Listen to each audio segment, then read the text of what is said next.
sini saya akan menjelaskan materi perkuliahan model dan strategi belajar mengajar yang diampu langsung oleh Dr. Ahmad Irwan Mutakin MPD.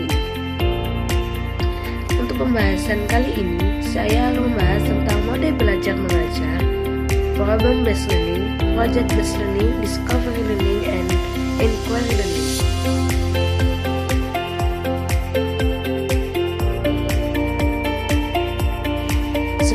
Saya akan menjelaskan latar belakang dari keempat metode belajar mengajar ini. Dalam dunia pendidikan modern, guru tidak lagi menjadi satu-satunya sumber belajar. Pembelajaran abad ke-21 menuntut siswa untuk aktif, kreatif, berpikir kritis, dan mampu memecahkan masalah secara mandiri.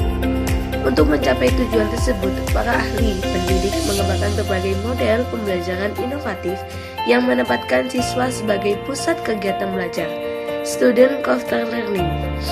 4 model pembelajaran yang sangat relevan dan banyak digunakan saat ini yaitu problem-based learning, project-based learning, discovery learning, and inquiry learning.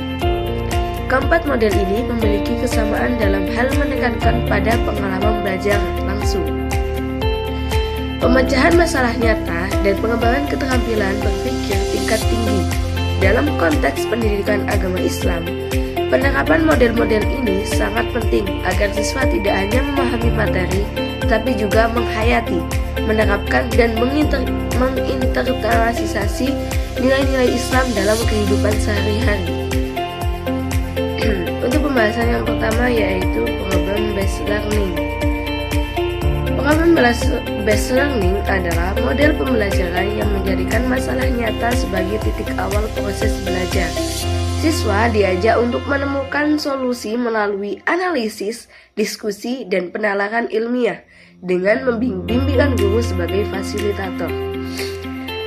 Dan tokoh-tokoh dari model pembelajaran ini adalah yang pertama ada Raoul S. Barons, John Dewey, dan Jean Piaget.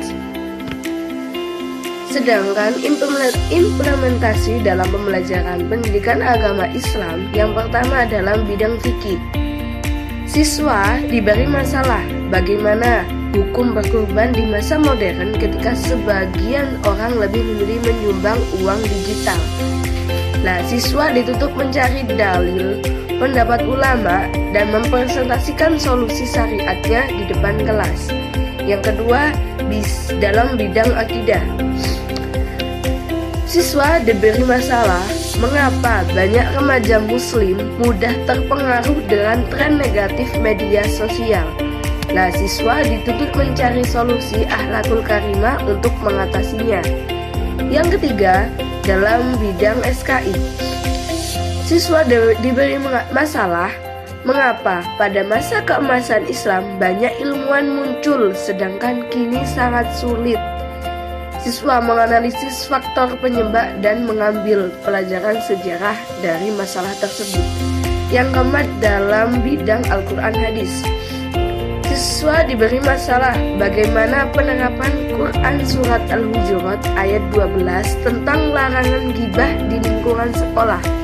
Siswa mengaitkan ayat dengan perilaku nyata di kelas. Sedangkan pembahasan yang kedua yaitu project based learning. Pengertian dari project based learning sendiri yaitu project based learning adalah model pembelajaran yang berpusat pada siswa dengan cara mengerjakan proyek tertentu untuk menemukan dan memahami konsep.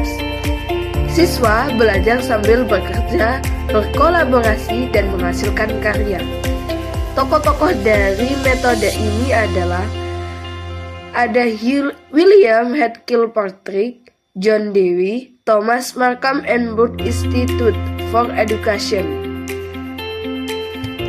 Implementasi dalam pembelajaran pendidikan agama Islam yang pertama dalam bidang fikih, yaitu siswa membuat video tata cara wudhu dan sholat yang benar sesuai sunnah.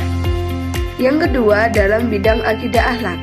Siswa membuat poster atau vlog tentang pentingnya jujur dan amanah dalam kehidupan sehari-hari. Yang ketiga dalam bidang SKI. Siswa membuat majalah digital sejarah perjuangan Rasulullah atau Khulafaur Rasyidin. Yang keempat, dalam bidang Al-Quran hadis, siswa membuat mading tematik ayat dan hadis tentang tolong-menolong atau kebersihan. Untuk pembahasan yang ketiga yaitu discovery learning. Pengertian dari discovery learning adalah model pembelajaran yang menuntut siswa menemukan konsep, prinsip, dan aturan secara mandiri melalui proses eksplorasi, observasi, dan penalaran logis. Tokoh-tokoh dari discovery learning yaitu Jerome S. Bruner, Jean Piaget, Lev Vygotsky. Dan implementasi dalam pembelajaran pendidikan agama Islam. Yang pertama dalam fikih, siswa mengamati berbagai pendapat tentang zakat, profesi, lalu menemukan sendiri kesimpulan hukum dan hikmahnya. Yang kedua dalam SKI, siswa menelusuri kisah para khalifah, kemudian menemukan nilai-nilai kepemimpinan dalam Islam. Yang ketiga dalam akidah, siswa mengamati perilaku sehari-hari teman, lalu menyimpulkan perilaku yang mencerminkan akhlakul karimah.